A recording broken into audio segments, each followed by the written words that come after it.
Bikin pesta meriah di momen ulang tahun anaknya yang ke-11 tahun, absennya sosok Fuji dan Violenzia di acara Marissa Ica jadi sorotan. Dulu bersahabat bagaikan kepompong, Marissa Ica telan pil pahit tahu Fuji dan Violenzia tak hadiri pesta anaknya. Padahal, Marissa Ica mengaku sudah mengundang Fuji dan Violenzia. Kekesalan Marissa Ica terungkap saat salah satu netizen bertanya soal keberadaan Fuji dan Violenzia yang tak terlihat di pesta tersebut. Alih-alih menutupi kerenggangan hubungan mereka, Marissa Ica malah mengaku tak tahu dan meminta netizen bertanya sendiri kepada Fuji dan Violenzia. "Fuji kemana kak sama kak Vio?" ujar salah satu netizen. Marissa Ica mengaku tidak tahu apapun karena Fuji dan Violenzia tidak ada konfirmasi kehadiran mereka. "Wah, aku nggak tahu, yang penting aku sudah mengundang." Ternyata sindiran Marissa Ica membuat Violenzia tersinggung dan turut buka suara. Dia pun menjelaskan kenapa tak bisa datang ke pesta ulang tahun anak Marissa Ica. Violenzia mengaku sedang sakit dan tak bisa hadir di pesta anak Marissa Ica. Bahkan dia sudah meminta Aan Story untuk menyampaikan pesan kepada Marissa Ica namun tak digubris.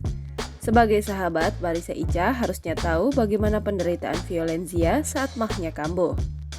Violenzia juga menyindir Marissa Ica yang seolah lupa dengan kondisinya saat sedang sakit. "Kamu lihat WA dari Aan deh, kemarin aku mah sampai dibawa ke UGD. Kamu yang gak bales WA dari Aan. Tahu sendiri kalau aku mah gimana. Kemarin sampai gak story loh, mah kambuh parah sampai diinfus di UGD ya Tuhan. Padahal udah minta Aan WA-in sampai difotoin lagi sakit. Coba cek WA-nya dulu sama DM aku, @marissaicaril. Kan dari dulu sering antar aku infus ke UGD kalau mah kambuh. Masa lupa udah sakaratul maut kalau udah begini?" jawab Violenzia. Bak Gayung bersambut, Marissa Ica pun membalas lagi klarifikasi dari Violenzia. Dia pun akhirnya meminta maaf atas kesalahpahaman ini. Marissa Ica juga menunjukkan bukti chat WA-nya yang kosong, tak ada pesan dari Fuji dan Violenzia soal permintaan maafnya. Malu kena skakmat Violenzia, Marissa Ica pun meminta maaf dan mendoakan agar sahabatnya itu cepat sembuh.